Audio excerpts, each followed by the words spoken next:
Kavite, poetry readings, and our panelists would be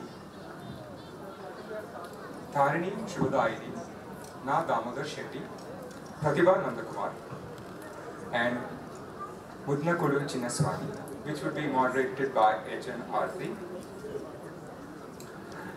To introduce our panelist, H.N. Aarti, who writes in Kannada, has 2 poetry collections, a play, and 2 books of translation from English to Kannada.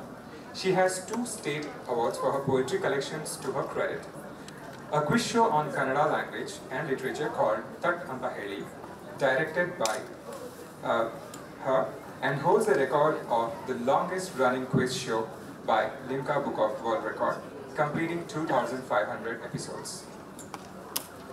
Our next panelist, Na Damodar Shetty, who started his career as a professor at St. Aloysius, has worked extensively in education, literary translation, Akashvani, and theatre. He is also an avid researcher and an editor. He has translated 11 books and has authored 25 books, 4 audiobooks, and many workshops. He has got awards from the Natak Academy, Sahitya Academy, and Kendra Bhasha Award as well.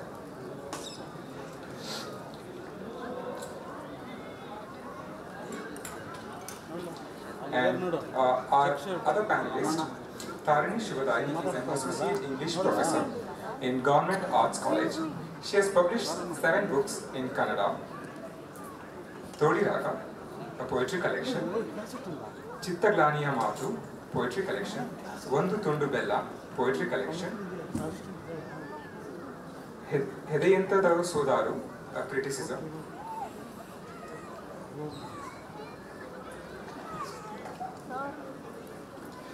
Nirvasahatikarana, on humanity; Stri Shikshana, Charitriya Hejjegalu, humanity; Kaadu Dariya Sallu, on criticism. To introduce our next panelist, a Dalit writer, Mudnakudu Chinnaswamy has 2 master's degrees, one in commerce and the other in literature of his native language, Kannada. He has published 26 books, 6 of which are poetry collections. Other panelist, poet, short story writer, journalist, and filmmaker, Pratibha Nandakumar has authored 18 books to her credit. She has won numerous awards, to mention some of them: Shivram Karant Award and Karnataka State Sahitya Academy Award. She's widely traveled as a writer, and she's attended a lot of international and national conferences. And her works have been translated into a lot of European languages. And this session would be moderated by H.N. Aarti. I would like all of you to welcome with a loud applause to the panelists.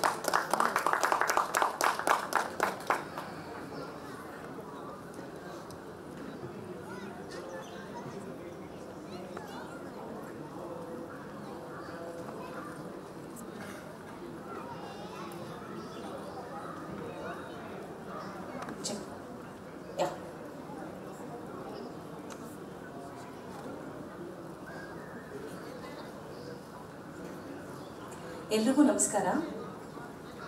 ಪ್ರಾದೇಶಿಕ ಭಾಷೆಯಲ್ಲಿ ಒಂದು ಗೋಷ್ಠಿ ಆಗಬೇಕು ಅನ್ನೋಂಥ ಹಂಬಲದಿಂದ ಈ ಒಂದು ಗೋಷ್ಠಿ ರೂಪುಗೊಂಡಿದೆ ಅಂತ ನಾನಂತೂ ನಂಬ್ಕೊಳ್ತೀನಿ. ಕನ್ನಡದ ಹೆಸರಾಂತ ಕವಿಗಳು ಇರುವಂಥ ಈ ಗೋಷ್ಠಿಯಲ್ಲಿ ಮಾಡ್ರೇಟರ್ ಆಗಿರೋದು ಒಂದು ಅದೃಷ್ಟ ಅಂತಲೇ ನಾನು ಭಾವಿಸ್ತೀನಿ. ನಾನು ಐಡಿಯಲೈಸ್ ಮಾಡುವಂಥ ಕವಿಗಳು ಇಲ್ಲಿದ್ದಾರೆ. ಮೊದಲನೇದಾಗಿ ನಾನು ನೇರವಾಗಿ ಜಾಸ್ತಿ ಸಮಯವನ್ನು ತೆಗೆದುಕೊಳ್ಳದೆ, ಪ್ರತಿಭಾ ನಂದಕುಮಾರ್ ಅವರು ನಾವು ಹುಡುಗಿಯರೇ ಹೀಗೆ ಇಂದ ಆರಂಭಗೊಂಡು ಕಾಫಿ ಕ್ಲಬ್ ಹೌಸ್ ಪುಸ್ತಕದ ತನಕ ಅವರ ಜರ್ನಿ ಇದೆಯಲ್ಲ, ಅದನ್ನು ನೋಡಿದ್ರೆ ಅಮೇಝಿಂಗ್ ಅನ್ನೋ ಪದ ತುಂಬ ಚಿಕ್ಕದು ಅಂತ ನನಗನ್ಸುತ್ತೆ. ಪ್ರತಿಭಾ, ನೀವು ಮೊನ್ನೆ ಕೂಡ ಆದಂತಹ ಡಿಸ್ಕಷನಲ್ಲಿ ಪದೇ ಪದೇ ನಿಮ್ಮ ರೆಫರೆನ್ಸ್ ಬರ್ತಾ ಇತ್ತು. ಹೊಸ ತಲೆಮಾರಿಗೆ ಮತ್ತು ಹೊಸದನ್ನ ಚಿಂತನೆಗಳನ್ನು ಬೇರೆಯವರಿಗೆ ತಲುಪಿಸೋದಕ್ಕೆ ಯಾವ ರೀತಿಯ ಬರವಣಿಗೆ ಮಾಡ್ತಾ ಇದ್ದಾರೆ, ಯಾವ ರೀತಿಯ ಬರವಣಿಗೆ ಆಗ್ತಾ ಇದೆ ಅನ್ನುವಂಥ ಪ್ರಶ್ನೆಗಳು ಅಲ್ಲಿ ನಮ್ಮ ಚರ್ಚೆನಲ್ಲಿ ಓಪನ್ ಅಪ್ ಆಯಿತು. ಸೊ ಈಗ ಬೇರೆ ಬೇರೆ ಮಾಧ್ಯಮಗಳಲ್ಲಿ, ಇವಾಗ ಸೋಷಿಯಲ್ ಮೀಡಿಯಾ ಇರ್ಬೋದು, ಬೇರೆ ಬೇರೆ ಮಾಧ್ಯಮಗಳಲ್ಲಿ ಬೇರೆ ಬೇರೆ ರೀತಿಯ ಬರೆಯುವಂಥ ಒಂದು ಮಹಾಪೂರನೇ ನಮ್ಮ ಕಣ್ಮುಂದೆ ಇದೆ. ಈ ಒಂದು ಬರವಣಿಗೆ ಬಗ್ಗೆ ನೀವು ಏನು ಹೇಳ್ತೀರಿ? ಮತ್ತು ಈ ಥರ ಒಂದು ಪ್ಯಾರಲಲ್ ಸೆಷನ್, ಇವಾಗ ಕನ್ನಡ ಮತ್ತು ಇಂಗ್ಲೀಷ್ ಈ ಎರಡು ಭಾಷೆಗಳ ಮಧ್ಯೆ ಒಂದು ದೊಡ್ಡ ಕಂದರ ಇದೆಯಲ್ಲ, ಈ ಕಂದರದ ಬ್ರಿಡ್ಜಿಂಗ್ ಹೇಗೆ ಆಗಬೇಕು ಅನ್ನೋದ್ರ ಬಗ್ಗೆ ನೀವು ಏನು ಹೇಳ್ತೀರಿ? ಇದು ಬರೀ ಕವಿಗೋಷ್ಠಿ ಅಂದ್ಕೊಂಡಿದ್ದೆ, ಸೆಮಿನಾರ್ ಆಗ್ಬಿಡ್ತಾ ಇದೆ. ಅಷ್ಟೊಂದು ಬೋರ್ ಹೊಡ್ಸಲ್ಲ. ಆ ಕಡೆ ಕಿರಣ್ ಮಜುಮ್ದಾರ್ ಅವ್ರು ಮಾತಾಡ್ತಿದ್ದಾರೆ, ಈ ಕಡೆ ಇನ್ನೊಂದು ಸೆಷನ್ ಇದೆ. ಮಧ್ಯದಲ್ಲಿ ನೀವು ಇಷ್ಟು ಜನ ಈ ಕವನ ಕೇಳಕ್ಕೆ ಯಾಕೆ ಬಂದಿದ್ದೀರೋ ನಂಗಂತೂ ಗೊತ್ತಿಲ್ಲ. ಆದರೂ ಕವನ ಅನ್ನೋದು ಈ ಹಿಂದೆ ನಡೆದ ಒಂದು ಸೆಷನಲ್ಲಿ ಒಂದು ಹುಡುಗ ಸಟೈರ್ ಅನ್ನೋದು ಇನ್ನೂ ಇರುತ್ತಾ ಅಂತ ಒಂದು ಪ್ರಶ್ನೆ ಕೇಳ್ದ. ಅವಾಗಲೇ ನಾನು ಅನ್ಕೊಂಡೆ ಇವತ್ತಿನ ಪೀಳಿಗೆಯವರಿಗೆ ಕಾವ್ಯ ಅನ್ನೋದು ಬೇರೆನೇ ಥರ ಆಗಿದೆ ಅಂತ. ಅವರ ವ್ಯಾಖ್ಯಾನ ಬೇರೆ ಥರ ಆಗಿದೆ. ಆದರೆ ಕಾವ್ಯದಲ್ಲಿ ಸದಾ ಬದಲಾವಣೆ ಆಗ್ತಾನೆ ಇದೆ, ನಿರಂತರವಾಗಿ ಒಂದು ಕಾವ್ಯಧಾರೆ ಹರ್ಕೊಂಡು ಬರ್ತಾನೆ ಇದೆ. ಮತ್ತು ಅದರಲ್ಲಿ ನನಗೇನು ವ್ಯತ್ಯಾಸ ಅನ್ನೋದೇನು ಅನ್ಸೋದಿಲ್ಲ. ಹಿಂದೆ ಕಾಗದದಲ್ಲಿ ಬರೀತಾ ಇದ್ರು, ಇವಾಗ ಕಂಪ್ಯೂಟ್ರಲ್ಲಿ ಬರೀತಾರೆ ಅನ್ನೋದು. ಮತ್ತು ಹಿಂದೆ ಅವರ ಕಾಫಿ ಕ್ಲಬ್ಗಳೆಲ್ಲ ಅಲ್ಲಿ ಇಲ್ಲಿ ಎದುರುಗಡೆ ಕೂತ್ಕೊಂಡು ಮಾತಾಡ್ತಾ ಇದ್ರು, ಇವಾಗ ಫೇಸ್ಬುಕ್ಕಲ್ಲಿ ಅಲ್ಲಿ ಇಲ್ಲಿ ಹಂಚ್ಕೋತಾರೆ ಅಂತ ಅನ್ನೋದು. ಆದರೆ ನನಗೆ ಕನ್ನಡದ ಬಗ್ಗೆ ತುಂಬ ಭರವಸೆ ಇದೆ. ಯಾಕಂದರೆ ಸಿಕ್ಕಾಪಟ್ಟೆ ಜನ ಪದ್ಯಗಳನ್ನ ಬರೀತಾ ಇದ್ದಾರೆ. ಮತ್ತು ಅದನ್ನು ಹಿರಿಯರು ಅದಕ್ಕೆ ಇವರು ಫೇಸ್ಬುಕ್ ಕವಿಗಳು, ಇವರು ಅಂಥ ಕವಿಗಳು ಇಂಥ ಕವಿಗಳು ಅಂತ ಕೆಲವರು ಅವ್ರನ್ನ ಗೇಲಿ ಮಾಡ್ತಾ ಇದ್ರು ಕೂಡ ಬರೀತಾ ಇದ್ದಾರೆ ಅನ್ನೋದೇ ತುಂಬ ಸಂತೋಷದ ವಿಷಯ. ಮತ್ತು ಏನೇನೋ ಬೇರೆ ಬರೀ ಕನ್ನಡ ಸಾಹಿತ್ಯ ಮಾತ್ರ ಅಲ್ಲ, ಬೇರೆ ಬೇರೆ ವಿಷಯಗಳನ್ನ ಓದ್ಕೊಂಡಿರೋರು ಕಾವ್ಯ ಬರೀತಾ ಇದ್ದಾರೆ.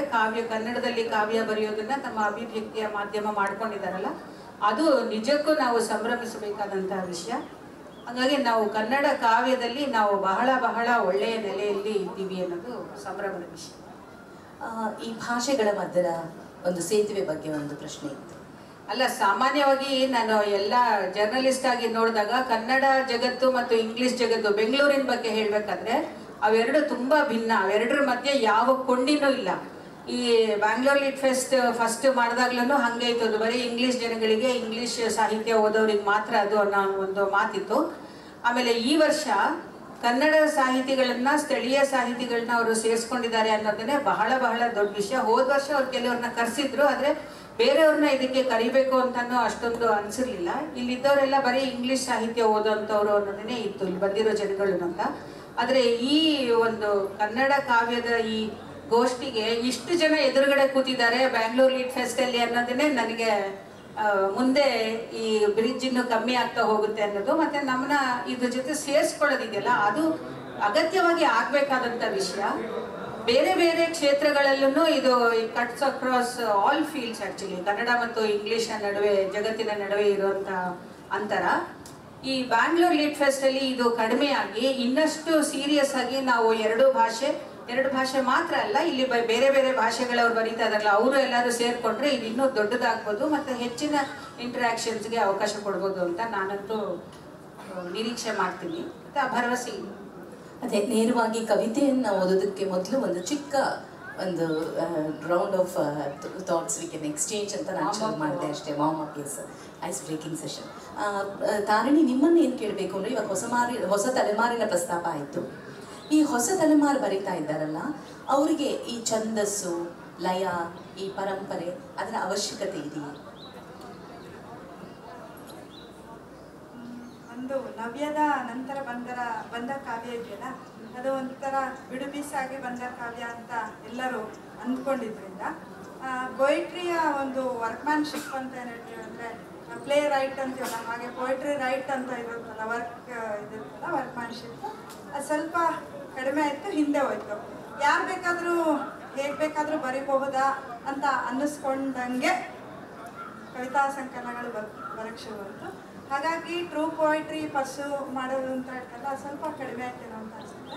ಮತ್ತೇನಾಯಿತು, ಕವನ ಸಂಕಲನಗಳ ಸಂಖ್ಯೆನೂ ತುಂಬಾ ಜಾಸ್ತಿ ಆಗಿದೆ ಕನ್ನಡದಲ್ಲಿ.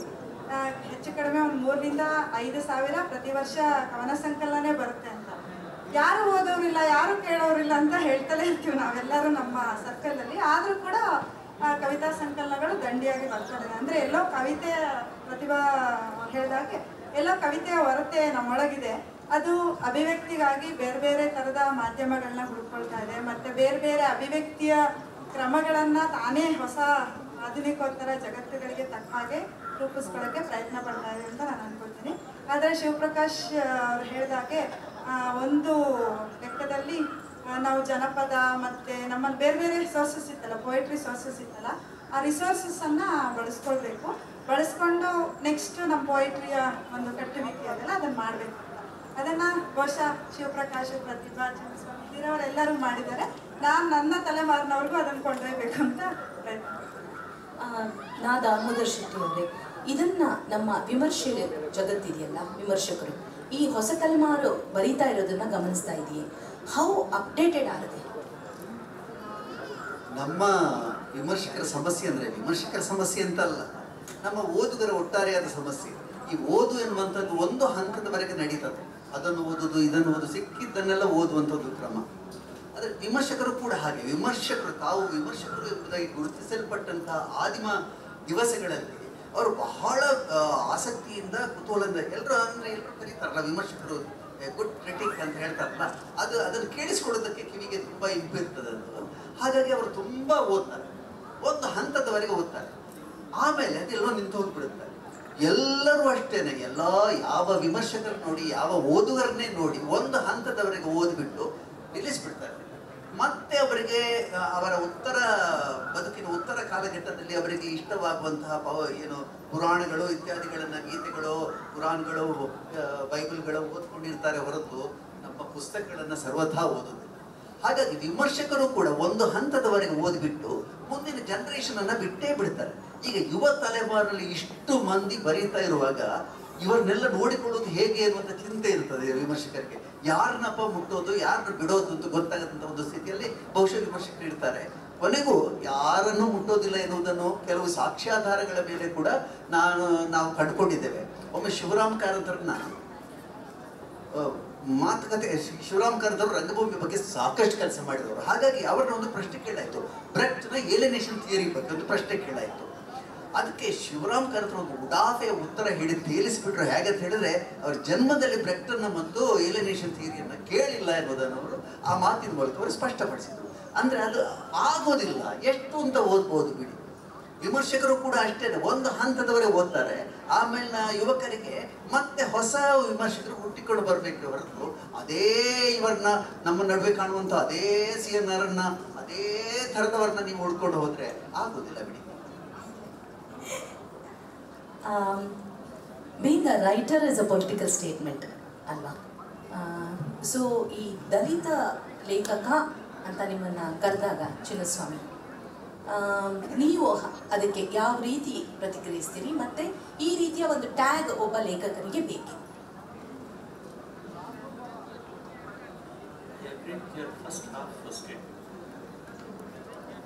Writer is a political statement ಅಂದರೆ ಅದು ಸರಿ. ಭಾರತೀಯ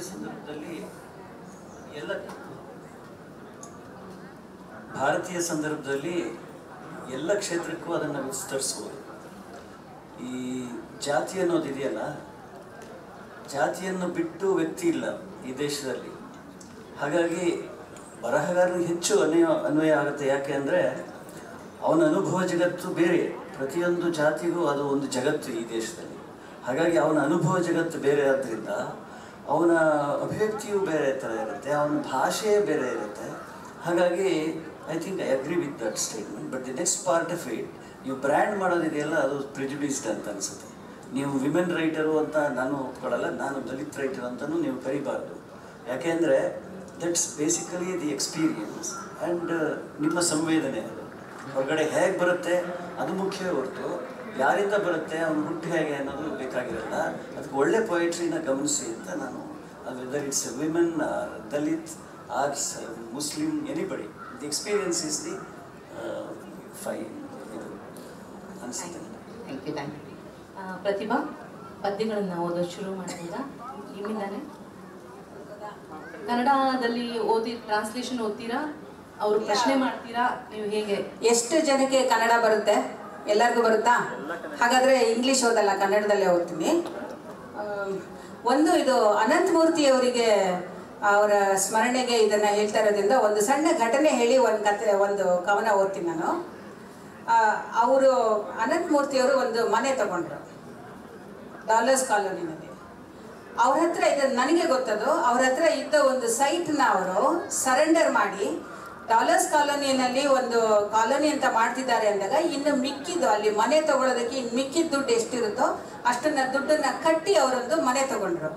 ಆದರೆ ಲಂಕೇಶ್ ಅವರು ಮನೆ ತಗೋಬಾರ್ದಿತ್ತು ಅಂತ ಹೇಳಿ ಕಡೆವರೆಗೂ ಒಂದು ಪರ್ಸಿಕ್ಯೂಷನ್ ಅನ್ನೋದಕ್ಕೆ ಒಂದು ಉದಾಹರಣೆ ಥರ ಅದನ್ನು ಬರೆದು ಅವ್ರ ಜೀವನ ತೇಯ್ದು ಇದು ಮಾಡಿಬಿಟ್ರು ಅವರು. ಅಂದರೆ ಧರಣಿ ಎಲ್ಲ ಕುತ್ಕೊಂಡ್ರು ಕೆಲವು ಲೇಖಕರು ಅವ್ರ ಮನೆ ತಗೋಬಾರ್ದಿತ್ತು ಅಂತ.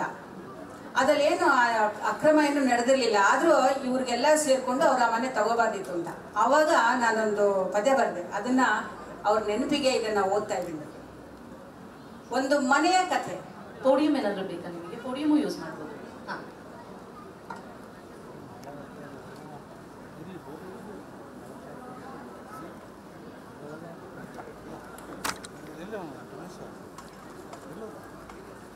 ಕೇಳಿಸುತ್ತಾ?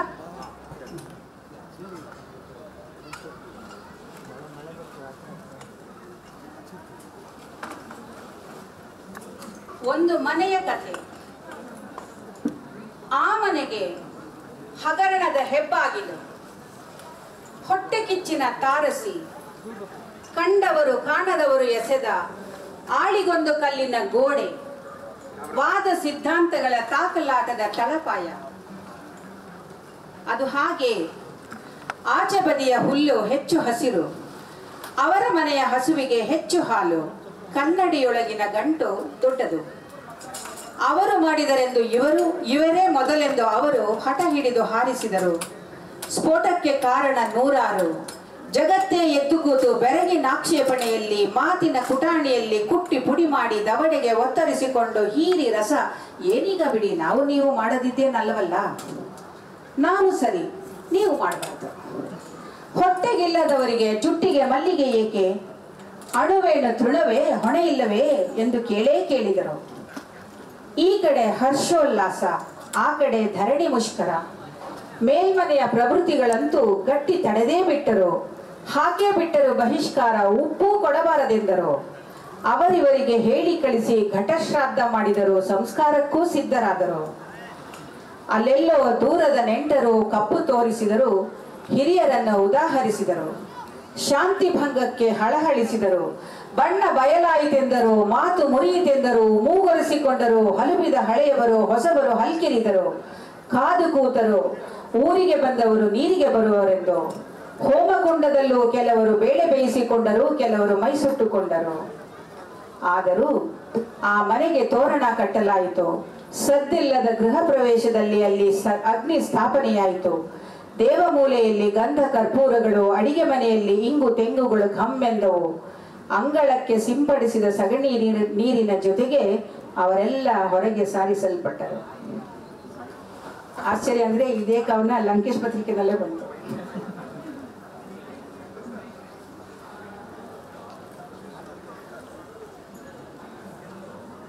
ಒಂದು ಕವನ ಒಬ್ರು ಇದನ್ನು ಓದ್ಬೇಕು ಅಂತ ಕೇಳ್ಕೊಂಡಿದ್ರು, ಹಾಗಾಗಿ ಅವ್ರಿಗೋಸ್ಕರ ಈ ದೇವಿ ಕವನ. ಕೇಳಿದ್ದವರು ಯಾರಾದ್ರೂ ಇದ್ರೆ ದಯವಿಟ್ಟು ಕ್ಷಮಿಸಿ.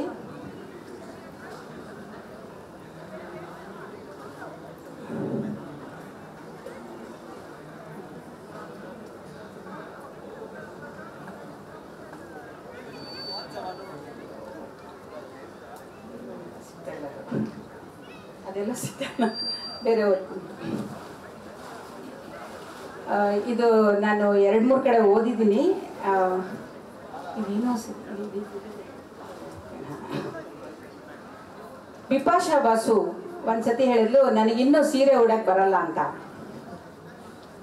ಹಾಗಾಗಿ ಅವಳನ್ನ ಕೋಟ್ ಮಾಡಿ ಬರೆದ ಪದ್ಯ ಇದು. ಸೀರೆ ಉಡೋದು. ನನಗಿನ್ನೂ ಸೀರೆ ಉಡಲು ಬರಲ್ಲ ಬಿಪಾಶಾ ಬಾಸು. ಸೀರೆ ಉಡುವುದು ಬಹಳ ಕಷ್ಟ ಕಣ್ರಿ, ಯಾರದಾದರೂ ಸಹಾಯ ಬೇಕೇ ಬೇಕು ಅನ್ನಬೇಡಿ. ಅದೇನೋ ಮಹಾವಿದ್ಯೆಯಲ್ಲ, ಕಲಿಯುವುದು ಕಷ್ಟವಲ್ಲ. ಮೊದಲು ಸೀರೆ ಬಳಸಲು ದೇಹ ಹೊಂದಿರಬೇಕು. ಅದು ಅಳತೆಗೆ ತಕ್ಕದ್ದಾಗಿರಬೇಕು. ವರ್ಣನೆಯ ಬಟ್ಟ ನಡು, ತೋರಮೊಲೆ, ಘನಚಂಗೆ, ಬಾಳೆದಿಂಡಿನ ತೊಡೆ, ನೀಳ ಕಾಲು, ಇನ್ನು ನಿರಿಗೆ ಎಡೆಯಿಂದ ಇಣುಕುವ ಚಿಗುರು ಪಾದಗಳಿದ್ದರೆ ಸಾಕು. ಈಗ ಯಾವ ಮಾದರಿ ಎಂದು ನಿರ್ಧರಿಸಬೇಕು. ನೇರವೋ, ಗೊಪ್ಪೆ ಸೆರಗೋ, ಕೊಡವರದೋ, ಬ್ರಾಹ್ಮಣರ ರಾಜೂಕಿನ ಕತ್ರಿ ಕಚ್ಚೆಯೋ, ಶೂದ್ರ ಸುಮ್ಮನೆ ಸುತ್ತಿಕೊಂಡು ಮರೆಯುವುದೋ? ಇನ್ನು ಸೀರೆ ಯಾವುದೆನ್ನುವ ತೀರ್ಮಾನ ಅದು ಬೇರೆಯೇ ಶಾಖೆ. ಅಮ್ಮನ ಹಳೆಯ ಮೃದು ರೇಷ್ಮೆ, ಅಪ್ಪ ತಂದ ಕೈಮಗ್ಗದ ಗಡಸು, ಅಣ್ಣ ಕೊಟ್ಟ ಮೊದಲ ಪಾಲಿಯೆಸ್ಟರ್, ತಾನೇ ಕೊಂಡ ಡಿಸೈನರ್, ಮೊದಲ ಪ್ರಣಯದ ಮುತ್ತಿನ ನವಿರು ಶಿಫಾನ್. ತೊಡಗುವುದು ಈಗ ಕಲಿಕಾ ಪ್ರಯೋಗ. ಎಲ್ಲಿಂದ ಶುರು, ಎಲ್ಲಿಗೆ ಕೊನೆ, ಯಾವುದು ನಡುವೆ ಏನೂ ತಿಳಿಯದ ಗೋಜಲು, ಇಸ್ತ್ರಿ ಮುದುಡಿ ಸೀರೆ ಸುಕ್ಕು ಸುಕ್ಕಲು. ಹಾಗೆಯೇ ನಿಧಾನ ಗೋಜಲಿನೊಳಗಿಂದಲೇ ಮೂಡುವುದು ವಿಧಾನ. ಹಿಂದಿನವರು ಬರೀ ಸೀರೆಯನ್ನೇ ಬಾಳೆಗಂಟು ಕಟ್ಟುತ್ತಿದ್ದರಂತೆ. ಈಗ ಗುಟ್ಟಿರುವುದು ಒಳಲಂಗದ ಭದ್ರ ಕಟ್ಟಿನಲ್ಲಿ, ಅದರಲ್ಲಿ ಒಂದು ತುದಿ ಸಿಕ್ಕಿಸಿ ಜಾರದಂತೆ ಹಿಡಿದು ಕೂಡಿಸುವುದರಲ್ಲಿ. ಉಳಿದ ಮಾರನ್ನು ಎಳೆದೆಳೆದು ಸರಸರನೆ ನಿರಿಗೆ ಮಾಡುವುದು. 6 ಆದರೆ 6, 8 ಆದರೆ 8, 10 ಬಂದರೆ ಚಿಮ್ಮಿ ನಡೆಯಲು ಸೊಗಸು. ಸೆರಗಿಗೆಷ್ಟು ಬಿಡಬೇಕು ಎನ್ನುವುದು ಅವರವರ ಭಾವಭಕುತಿಗೆ. ಅದು ಹಾಸಲೋ, ಹೊದಿಯಲೋ, ಅಥವಾ ತಲೆ ಮೇಲೇರಿ ಬಂದು ಸೊಂಟಕ್ಕೆ ಬಿಗಿಯಲೋ. ಇನ್ನು ರವಿಕೆಯ ಪ್ರಸಂಗ ಅದಿನ್ನೂ ಘೋರ, ಹೇಳಬಹುದೇ ಅದರ ನರಕ. ಮೊದಲ ಸಲ ಧರಿಸುವಾಗ ಇದೇನಿರಿಸು ಮುರುಸು, ಯಾರು ಕಂಡು ಹಿಡಿದರು ಗೆಳತಿ? ಇದೇನಿದು ಕವಚ, ಕಂಚುಕ, ಕಟ್ಟಿಡುವ ತವಕ, ಬಿಟ್ಟರೆ ಕುಹಕ. ಎಷ್ಟು ಬದಲಿಸಬೇಕೆ ಋತುಮಾನದ ತರಹ, ತೊಟ್ಟು ತೊಡಲಾಗದ ವ್ಯರ್ಥ. ಈಗ ನಡು ಬಳಸಿ ನಿರಿಗೆ ಕೂತ ಮೇಲೆ ಸುತ್ತಿ ಬರಲಿ ಸೆರಗು. ಹಗುರಾಗಿ ಎದೆ ಮೇಲೆ ವಿರಮಿಸಲಿ, ಏರಿಳಿತದ ನಾದಕ್ಕೆ ತೊನೆಯುತ್ತ ಉಸಿರಾಡಲಿ. ಮೆಲ್ಲನೆ ಜಾರಿದರೆ ಹಾಗೆ ಮೇಲೆಳೆದು ಕೂರಿಸಲಿ ಬೆರಳುಗಳು. ಕೆಲವರದು ಪಿನ್ನಿನ ಯುದ್ಧ, ಮತ್ತೆ ಕೆಲವರದು ಸಿದ್ಧಪಡಿಸಿದ ಹೊಲಿಗೆ ಗೆದ್ದ ನಗುವಲ್ಲಿ ಬೀಗುತ್ತಾರೆ. ಅಷ್ಟು ಕಲಿತ ಮೇಲೆ ಇನ್ನು ಚಿಂತೆ ಇಲ್ಲ. ಈಗ ಎದುರಿಸಬಹುದು ಜಗತ್ತು. ನಡಿಗೆಯಲ್ಲಿ ಚಿಮ್ಮುವ ನಿರಿಗೆಯ ಗತ್ತು. ದಮ್ಮಿದ್ದರೆ ಬನ್ನಿ ಎನ್ನುವ ತಾಕತ್ತು. ಸೀರೆ ಏನು ಮಹಾ, ಅದು ನನ್ನ ಕೈ ಚಳಕದ ಶಿಸ್ತು. ಈಗ ಉಡುವುದು, ಸುಲಿದು ಬಿಸಾಡುವುದು ಕ್ಷಣ ಮಾತ್ರದ ಕಸರತ್ತು. ಈಗದು ಬರೀ ಸೀರೆಯಲ್ಲ, ಎಲ್ಲ ಓರೆಕೋರೆಗಳ ಮುಚ್ಚುವ ಬ್ಯಾಂಡೇಜು. ಹಗರಣಗಳ ತಡೆಯುವ, ಪ್ರಕರಣಗಳ ನಡೆಸುವ ದೌಲತ್ತು. ತೀಟೆ ತೀರಿಸುವ ಅಥವಾ ತಳ್ಳಿ ಹಾಕುವ 6 ಗಜದ ಕರಾಮತ್ತು. ಒಳಗಿನ ಗಾಯಗಳ ಹೊರತೋರದ ಅನುಸಂಧಾನದ ಕಲೆ ಇದ್ದರಾಯಿತು. ನೀರೆಗೂ ಸೀರೆಗೂ ಅಂಟಿದ ನಂಟಿನ ಕೊನೆಯ ಬಲ್ಲವರಾರು ಕಾಮಾಕ್ಷಿ? ತೊಟ್ಟರೆ ತೊಡಬಹುದು ಅವಳು pant, shirt, kameez, salwar, skirt, gown, ಇನ್ನೂ ಹೆಸರಿಲ್ಲದ 108 ದಿರಿಸು. ಬಿಟ್ಟರೆ ಬಿಡು ಎನ್ನಲಾಗದು, ಹೆಣ್ಣು ಬತ್ತಲಾದರೆ ಪ್ರಳಯ. ಸಾಮ್ರಾಜ್ಯಗಳು ಉರುಳಿ, ಕದನಗಳು ನಡೆದು, ಸಂಸ್ಕೃತಿ ಒಕ್ಕಲೆದ್ದು ಓಟಕ್ಕಿತ್ತು. ಬಾಯಿಗಳು ಬೈದು ಹರಿದು, ಮನಸ್ಸುಗಳು ರೋಸಿ ಮೂಕವಾಗಿ 6 ಗಜ 36 ತುಂಡುಗಳಾಗಿ ಪಟಪಟನೆ ಬಡೆದು ಗಾಳಿಗೆ ಹೇಗೆ ತೊನೆಯುತ್ತಾರೆ. ಮೈಮನಗಳ ತೇಲಿ ಬಿಟ್ಟು ತೊಡೆಗಳ ಪ್ರದರ್ಶನಕ್ಕಿಟ್ಟು. ಬತ್ತಲಾದವರೆಲ್ಲ ಸೂಳೆಯರಲ್ಲ, ಸೀರೆಯುಟ್ಟವರೆಲ್ಲ ಗರತಿಯರಲ್ಲ. ಮರೆಯಲಾದೀತೆ ವಸ್ತ್ರಾಪಹರಣದ ಕತೆ, ಗೋಪಿಕಾಸ್ತ್ರೀಯರ ಬಟ್ಟೆ ಕದ್ದವ್ಯತೆ. ಇದು ನನ್ನ ದೇಹ, ನನ್ನ ದಾಹ, ಮುಚ್ಚುವುದು ಬಿಚ್ಚುವುದು ನನ್ನ ತೀಟೆ.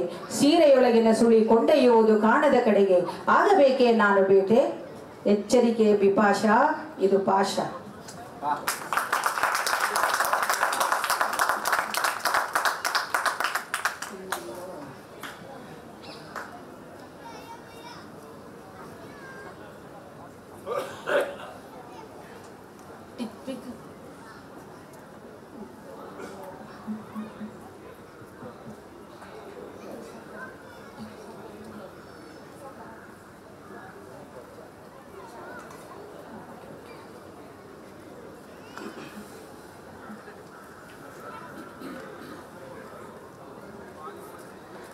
ಈ ಮಂಗಳೂರಿನಲ್ಲಿ ಹುಡುಗಿರು ಪಬ್ಗೆ ಹೋಗಿದ್ರು ಅಂತ ಅಟ್ಯಾಕ್ ಮಾಡಿದ್ರು, ಎಲ್ಲರಿಗೂ ಗೊತ್ತಿದೆ ಅಲ್ವಾ?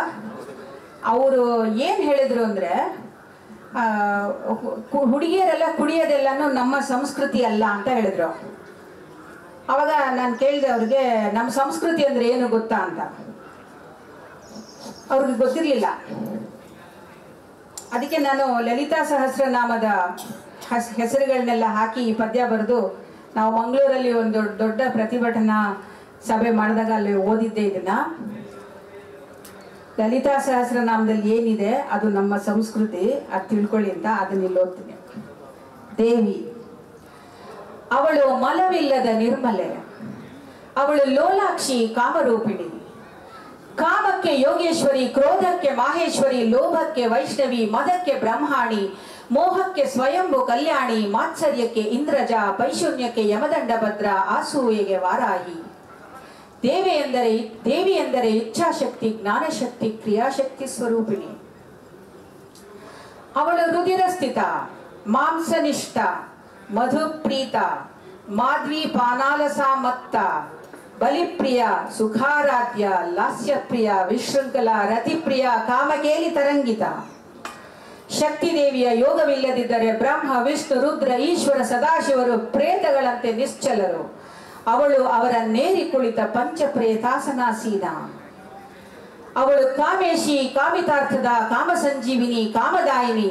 ಅವಳು ಲಬ್ಧಪತಿ, ಲಬ್ಧಭೋಗ, ಲಬ್ಧ ಸುಖ, ಲಬ್ಧ ಕಾಮ, ಅಂದರೆ ತನ್ನಿಚ್ಛೆಯಂತೆ ಪತಿ, ಭೋಗ, ಸುಖ, ಕಾಮವನ್ನು ಹೊಂದಿದವಳು. ಅವಳು ಕುಡಿಯಬಹುದು, ಕುಣಿಯಬಹುದು, ಕೇಳಿಯಲ್ಲಿ ಮುಳುಗಿ ತೇಲಬಹುದು. ಹಿಡಿಯಲಾರಿರಿ ನೀವು ಅವಳನ್ನು ಪಬ್ಬುಗಳಲ್ಲಿ, ಹೊಡೆದು ಕೆಡವಿ ದಕ್ಕಿಸಿಕೊಳ್ಳಲಾರಿರಿ. ಮಬ್ಬು ಬೆಳಕಲ್ಲಿ ಕಾಣಲಾರಿರಿ ನಿಮ್ಮ ಮಂಜು ಕಣ್ಣುಗಳಲ್ಲಿ. ಎದ್ದು ಬರುತ್ತಾಳೆ ನೂರು ನಾಲಿಗೆ ಚಾಚಿ ರಕ್ತ ಹೀರುತ್ತಾ.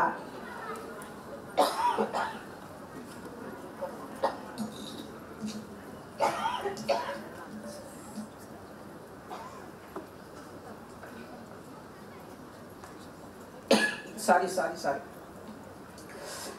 ಹಿಡಿಯಲಾರಿರಿ ನೀವು ಅವಳನ್ನು ಪಬ್ಬುಗಳಲ್ಲಿ, ಹೊಡೆದು ಕೆಡವಿ ದಕ್ಕಿಸಿಕೊಳ್ಳಲಾರಿರಿ.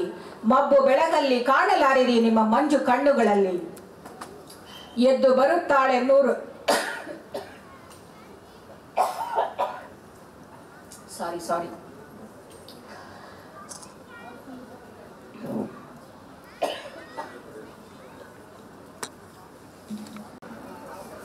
ನಾನೊಂದು ಮರವಾಗಿದ್ದರೆ ಹಕ್ಕಿ ಗೂಡು ಕಟ್ಟುವ ಮುನ್ನ ಕೇಳುತ್ತಿರಲಿಲ್ಲ ನೀನು ಯಾವ ಕುಲ. ಬಿಸಿಲು ನನ್ನ ಅಪ್ಪಿಕೊಂಡಾಗ ನೆರಳಿಗಾಗುತ್ತಿರಲಿಲ್ಲ ಮೈಲಿಗೆ. ತಂಬೆಲರ ಕೂಡ ಎಲೆಗಳ ಸ್ನೇಹ ಮಧುರವಾಗಿರುತ್ತಿತ್ತು. ಮಳೆ ಹನಿಗಳು ನಾನು ಶ್ವಪಚನೆಂದು ಹಿಂದೆ ಸರಿಯುತ್ತಿರಲಿಲ್ಲ.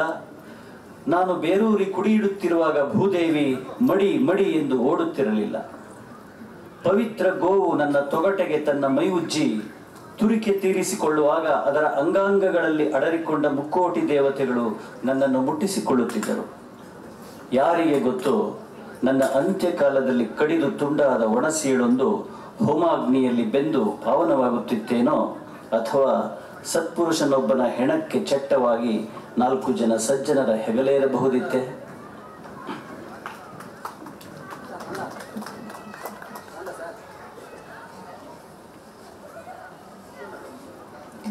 ಅದರ ಇಂಗ್ಲಿಷ್ ಅನುವಾದ if I was A tree.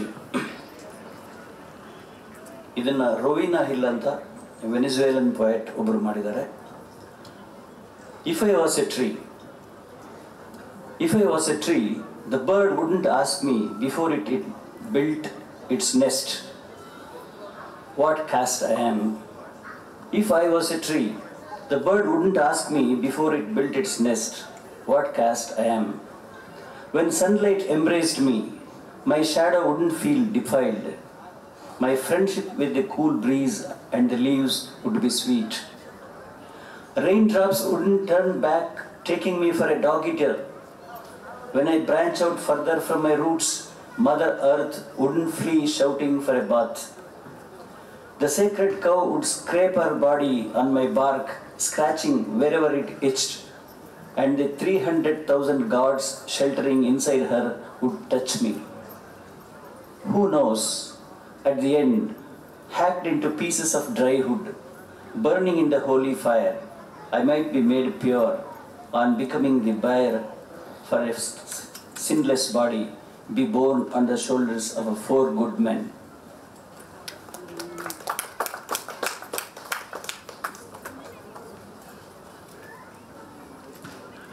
ಇನ್ನೊಂದು ಬೊಗಸೆಯಲ್ಲಿ ಚಂದ್ರ. ನಿನ್ನ ಆಗಸದ ಚಂದ್ರನ ಹಿಡಿಯಲು ನನ್ನ ಬೊಗಸೆಯಲ್ಲೊಂದಷ್ಟು ಮರೀಚಿಕೆಯ ಮೊಗೆದು ರಾತ್ರಿಗಾಗಿ ಕಾಯುತ್ತಿದ್ದೆ. ತಿಳಿಗೊಳದ ತುಣುಕಾಗಿ ಕೆಣಕಿ ಕಾಡದೆ ಆ ಮಾಯಾ ಮರೀಚಿಕೆ ನನ್ನ ಬೊಗಸೆಯಲ್ಲಿ ರಾಡಿ ರಚಿದ ಕನ್ನಡಿಯಂತಾಗಿತ್ತು. ನಿನ್ನ ಆಗಸದ ಚಂದ್ರ ನಾನೇ ಸೃಷ್ಟಿಕರ್ತನ ಬೆಳ್ಳಿಬುಟ್ಟು ವರ್ಣನಾತೀತ ಮುಗಿಲ ಸಿಂಗಾರವೆಂದು ಬೀಗುತ್ತ ಒಳಗೊಳಗೆ ನಕ್ಕ. ನನ್ನ ಬೊಗಸೆಯ ಚಂದ್ರ ತಾನು ಅವರ್ಣೀಯ ಕಪ್ಪು ಕಾಗೆ ಬಂಗಾರ ಎಂದು ಮೂದಲಿಸಿದಂತಾಗಿ ಗಳಗಳನೆ ಅತ್ತ. ನಿನ್ನ ಆಗಸದ ಚಂದ್ರನಿಗೆ ಅಂದು ಹುಣ್ಣಿಮೆ, ಹೆಣ್ಣಿನ ಪೂರ್ಣ ಸಂಭ್ರಮ. ನನ್ನ ಬೊಗಸೆಯ ಚಂದ್ರನಿಗೆ ಇಂಗಲಾರದ ಹುಣ್ಣು, ಕಣ್ಣು ಕಟ್ಟಿದ ವಿಭ್ರಮ. ನಿನ್ನ ಆ ಚಂದ್ರ ಅಚ್ಚ ಸ್ಫಟಿಕ, ಜಳಕಕ್ಕೆ ಇರುವುದೇನೋ ಪನ್ನೀರು. ನನ್ನ ಈ ಚಂದ್ರನ ಮೈಯಲ್ಲಿ ನೆಟ್ಟ ಸಲಾಕೆಯ ಕುರುಹು, ಕೆಸರಾಡಿದ ಕೆನ್ನೀರು. ನಿನ್ನಾಗಸಕ್ಕೆ ಸವಿಸ್ತಾರ ಹೆಪ್ಪಿಟ್ಟ ಹಾಲುಗನಸು, ನನ್ನ ಬೊಗಸೆಯಲ್ಲಿ ಮುದುಡಿ ಹೋದದ್ದು ಕಪ್ಪಿಟ್ಟ ಸೋಲು ಮನಸ್ಸೆ.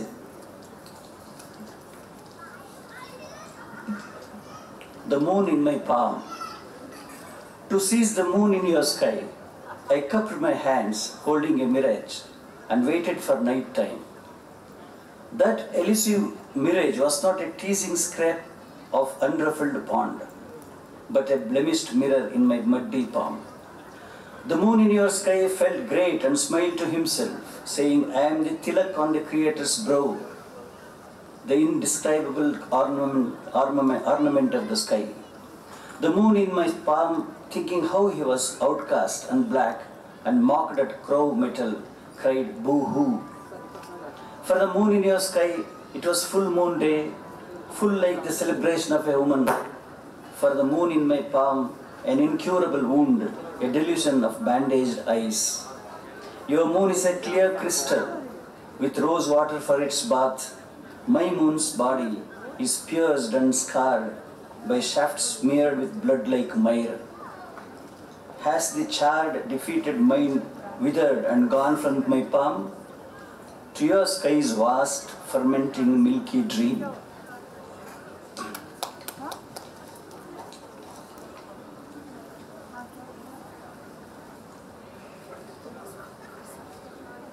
ಎಲುಬಿನ ಹಂದರದೊಳಗೆ, ನಮ್ಮ ಎಲುಬಿನ ಹಂದರದೊಳಗೊಂದು ಮಂದಿರವಿದೆ. ಉಚ್ಛ್ವಾಸ ನಿಶ್ವಾಸಗಳ ಓಂಕಾರವಿದೆ. ಅಲ್ಲಿ ರಾಮನಿದ್ದಾನೆ. ನಮ್ಮ ಎಲುಬಿನ ಹಂದರದೊಳಗೊಂದು ಮಸೀದಿ ಇದೆ. ಅಗೋ ಮೇಲೆ ನೋಟ ನಕ್ಷತ್ರ, ಕಣ್ಣೆಲಗೆ ಚಂದಿರ, ಅಲ್ಲಿದ್ದಾನೆ ಅಲ್ಲ. ನಮ್ಮ ಎಲುಬಿನ ಹಂದರದೊಳಗೊಂದು ಇಗರ್ಜಿ ಇದೆ. ಅಲ್ಲಿದೆ ಕಶೇರು ಹೆಗಲ ಮೂಳೆಗಳಿಂದಾದ ಶಿಲುಬೆ. ಅಲ್ಲಿದ್ದಾನೆ ನಮಗಾಗಿ ಮೊಳೆಜಡಿಸಿಕೊಂಡು ನಿತ್ಯ ಮರುಗುವ ಯೇಸು ಕ್ರಿಸ್ತ. ಮಸ್ತಿಷ್ಕದೊಳಗೆ ಸ್ತೂಪಗಳು, ಅಸ್ಥಿಯೊಳಗದೆಷ್ಟು ಬಸ್ತಿಗಳು, ಸದಾ ಸ್ವಸ್ಥವಿರುವ ಬುದ್ಧ ಮಹಾವೀರರು. ಎಲುಬುಗಳ ರಕ್ಷೆಗೆಂದು ಮಾಂಸ ಬೆಳೆಸಿಕೊಂಡೆವು, ಶಕ್ತಿ ಸಂಚಯನಕ್ಕೆ ರಕ್ತ ತುಂಬಿಕೊಂಡೆವು. ರಕ್ತದೊಡನೆ ದಾಹವು, ಮಾಂಸರದ ಕೂಡ ದಳ್ಳಿರುಯು ಹುಟ್ಟಿಕೊಂಡವು. ಮುಂದೆ ರಕ್ತ ಮಾಂಸದ ಮುದ್ದೆಗಳು ಕ್ರೋಮೋಸೋಮುಗಳಂತೆ ಹೋರಾಡಿ ಕೆಲವು ಮಂದಿರಗಳನ್ನು, ಕೆಲವು ಮಸೀದಿಗಳನ್ನು ಕೆಡವಿದವು. ರಕ್ತ ಮಾಂಸದ ದೇಹಗಳು ಉರುಳಿದವು. ದೇಗುಲಗಳು ಉಳಿದಿವೆ ಎಲುಬಿನ ಹಂದರದೊಳಗೆ, ಬೆಚ್ಚನೆಯ ಭಕ್ತಿ ಪಂಜರದೊಳಗೆ. ಚಿನ್ನಸ್ವಾಮಿ ಅವರೇ, ಒಂದು ರೊಮ್ಯಾಂಟಿಕ್, ಒಂದು ಲವ್ ಪೋಯಮು ಓದ್ರಿ. ಅದೊಂದು ನಿಮ್ದು ಕೂದ್ಲಿಂದ ಒಂದು ಇದೆಯಲ್ಲ. Okay okay, I'll change my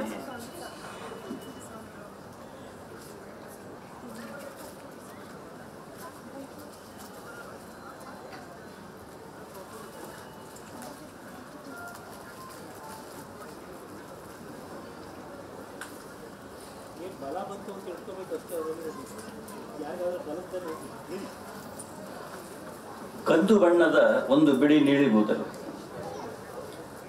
ಹೆಬ್ಬಂಡೆಯಲ್ಲ, ಬರಸಿಡಿಲಲ್ಲ, ಹುಚ್ಚು ಹೊಳೆಯಲ್ಲ, ಗುಟುರುವ ಗೂಳಿಯ ಮೊನಚು ಕೊಂಬುಗಳಲ್ಲ, ಒಂದು ತೆಳು ಬಿಡಿ ನೀಳುವುದಲು. ಅವಳ ಮೇಲೆರಗಿದ್ದಷ್ಟೇ ಕಂದು ಬಣ್ಣದ ಒಂದು ತೆಳು ಬಿಡಿ ನೀಳುವುದಲು. ಕಪ್ಪು ಗುಂಗುರಿನ ಅವಳ ಕಡುವೈರಿಯಂತೆ ಮೈ ಮೇಲೆ ಬಂದದ್ದು. ಬಂಡೆಯಂಥ ಸ್ಫೋಟ, ಸಿಡಿಲ ಆಕ್ರಂದನ, ಪ್ರಪಾತಕ್ಕೆಳೆಯುವ ಸುಳಿಯ ಹೊಳೆ, ಚಿಲ್ಲನೆ ಕೆನ್ನೀರ ಚಿಮ್ಮಿಸುವ ತಿವಿತ.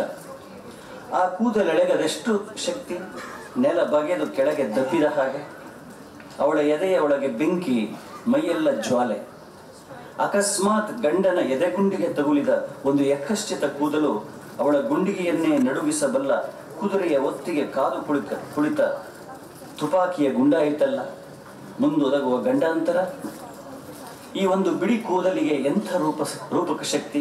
ಅಬ್ಬಾ! ಆರಂಭಕ್ಕೆ ಒಂದು ಪ್ರೇಮಗಾಥೆಯ ಅಂಕುರದ ಎಳೆ, ಅಂತ್ಯ ದುರಂತ ನಾಯಕಿಯ ನೇಣು ಆದೀತು.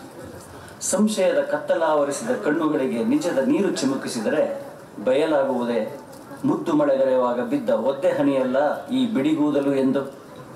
ಅವಳಿಗೆ ಸೂರ್ಯೋದಯವಾದರೆ ಹೇಳಬಹುದೊಂದು ಸುಳ್ಳು, ಇದು ಮತ್ತೊಂದು ಅಗಸನ ಹಗರಣ ಎಂದು ಮುದ್ದೆಯಾದ ಒದ್ದೆ ಬಟ್ಟೆ ಗಂಟಿದ ಒಂಟಿ ಕೂದಲು ಸೃಷ್ಟಿಸಿದ ರಾಮಾಯಣವಿದೆತ್ತು. ಟೈಮ್ ಇದೆಯಾ?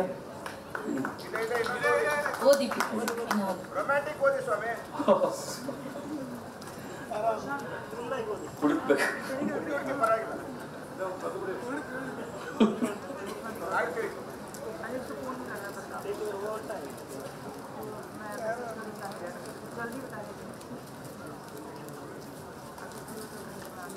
ಬೆಕ್ಕು ಮತ್ತು ಕನ್ಯೆ ಅಂತ ಒಂದು ಪದ್ಯ. ಬೆಕ್ಕೆ ಬೆಕ್ಕೆ ನೀನು ಮುದ್ದಿನ ಸೊಕ್ಕೆ ಸರಿ, ಕನ್ಯೆಗೆ ಮುದ್ದಿನ ಪಾಠ ಕಲಿಸಲು ಹೋಗಿ ಪ್ರೀತಿಯ ಮರ ಹತ್ತುವುದನ್ನು ಕಲಿಸಿ ಕೈ ಬಿಡುತ್ತೀಯೇ, ಇಳಿಯುವುದನ್ನು ನಾ ತಿಳಿಯೆ ಎಂದು ಕೈ ಚೆಲ್ಲುತ್ತೀಯೇ, ಇದು ಸರಿಯೇ? ನಿನ್ನದೇ ಮನಸ್ಸು ನಿನ್ನದೇ ಕನಸು, ಕನ್ಯೆಗೂ ಬೆದರಿ ಬೆಚ್ಚುವಳು ಕಣ್ಣ ಸನ್ನೆಗೂ, ಉಗುರು ಬೆಚ್ಚಗಿನ ಮಡಿಲ ಪ್ರೀತಿಗಾಗಿ ನಿದ್ದೆ ಹೋಗುವುದನ್ನೇ ಕಾಯುತ್ತಾಳೆ, ಥೇಟು ನಿನ್ನಂತೆ ಎಚ್ಚರವಾದಾಗಲೇ ನೂರು ಸುಖ ಸ್ಪರ್ಶದ ಹಲಾದ. ಹಂಸೆಯೂ ಅಲ್ಲ ನವಿಲೂ ಅಲ್ಲ, ಬೆಕ್ಕಿನದೇ ಬೆದರು ನುಡಿಗೆ ಮನೆಯೊಳಗೆ, ಹಾಲು ನನ್ನದೇ ಎಂದು ತಿಳಿದು ಮೈ ಮುದುಡಿ ಕಳ್ಳ ಹೆಜ್ಜೆ ಇಡುತ್ತೀಯಲ್ಲ ಹಾಗೆ. ಮಾತು ಅಷ್ಟೇ ಮಿಯಾವ್, ಮಿಕ್ಕುಕ್ಕುವುದು ಮೌನ. ಒಮ್ಮೆ ಕದಪನ್ನು ಒಮ್ಮೆ ಹೆರಳನ್ನು ನೇವರಿಸುತ್ತಾ ಕರುಳಿಗೆ ನಾಟಿಕೊಳ್ಳುವ ಆ ನೋಟಕ್ಕೆ ಎಲ್ಲಿದೆ ಸಾಟಿ? ಮನೆಯಿಂದ ಆಚೆ ಹೊರಟೆನೆಂದರೆ ಸಾಕು, ಹೊಸ್ತಿಲ ಬಳಿ ತುದಿಗಾಲಲ್ಲಿ ನಿಂತು ನೋಡುತ್ತಾಳೆ, ನಾನೆಂದೂ ಮರಳಿ ಬರಲಾರದವನೆಂಬಂತೆ. ದಿಕ್ಕುಗಳ ಹತ್ತಿ ದಿಟ್ಟಿಸುತ್ತಾಳೆ, ಮತ್ತೆ ಮತ್ತೆ ಇಳಿಯಲಾರದೆ ಒದ್ದಾಡಿ ಮೈ ಮುದುಡಿ ಕೂಡುತ್ತಾಳೆ, ಥೇಟು ನಿನ್ನಂತೆ ಆ ಉಗುರು ಬೆಚ್ಚಗಿನ ಮಡಿಲ ಪ್ರೀತಿಗಾಗಿ ಕಾಯುತ್ತಾಳೆ. Thank you sir. ಕವಿತೆ ಅಂದರೆ ಒಂದು ಪದ್ಯ ಇದೆಯಾ? ಕವಿತೆ ಎಂದರೆ ನಿರೀಕ್ಷೆಯ ಮುಂಜಾನೆ, ನಾಳಿನ ಒಳಗುದಿ. ಕವಿತೆ ಎಂದರೆ ಕರುಳ ಬಳ್ಳಿಯ ಕತ್ತರಿಸದಿರಿ ಎಂದು ಮೊರೆ ಇಡುವ ಹಸುಳೆಯ ಮೊದಲ ಅಳು, ಎದೆ ಭಾರವ ಹೀರಿ ತಾಯ ಸಂತೈಸುವ ಕಂದನ ತುಟಿಯಂಚಿನಲ್ಲಿ ಒಸರುವ ಕ್ಷೀರಧಾರೆ. ಕವಿತೆ ಎಂದರೆ ನರಗಳಲ್ಲಿ ಹುಟ್ಟಿ ಗಂಟಲಿಗೆ ಸಿಕ್ಕು ಬೆವರಾಗಿ ಹರಿದು ಹೋಗುವ ಹದಿಹರೆಯದ ಪ್ರೀತಿ ಮಾತು.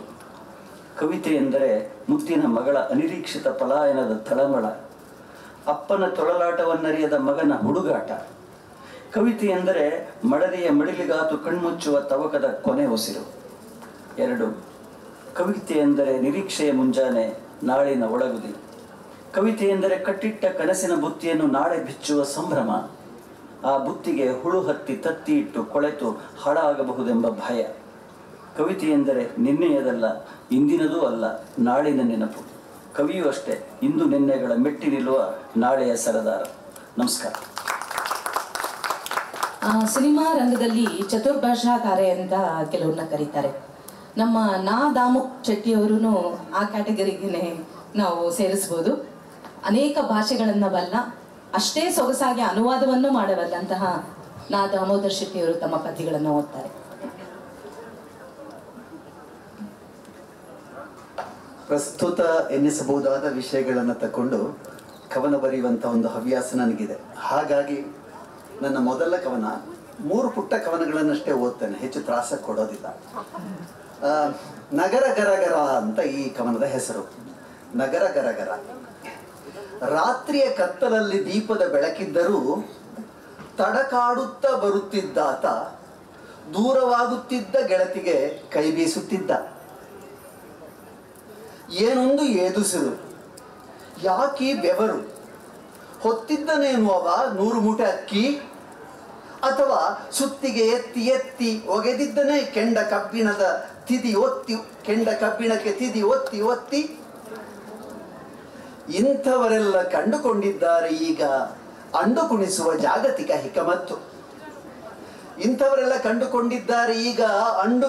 ಜಾಗತಿಕ ಹಿಕಮತ್ತು.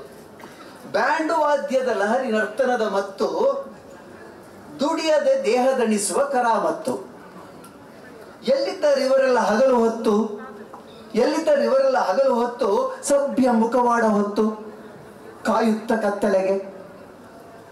ಕತ್ತಲ ಸಾಗುತ್ತಲೇ ಬೆರೆಯುತ್ತಾವೆ, ಸಹಸ್ರಾರು ಗಂಡು ಹೆಣ್ಣು ಕುಳಿವ ಕೊಠಡಿಗಳೊಳಗೆ ಉರುಳುತ್ತಾವೆ ದಿನ ದಿನ. ಪ್ರತಿಷ್ಠಿತರ ಮಕ್ಕಳಿಗೂ ಪಾಪ, ಪ್ರತಿಷ್ಠಿತರ ಮಕ್ಕಳಿಗೂ ಪಾಪ ಅಸಾಧ್ಯ ದುಡಿಮೆ ಮಾಡಿ ಸುಣ್ಣವಾಗಿವೆ ಸೋತು, ಅಸಾಧ್ಯ ದುಡಿಮೆ ಮಾಡಿ ಸುಣ್ಣವಾಗಿವೆ ಸೋತು ಹೊರಟಿದ್ದಾವೆ ಇವು ತಡಕಾಡಲು, ಬೆವರಾಡಲು, ರಾಮ ರಾಜ್ಯ ಕಟ್ಟಲು.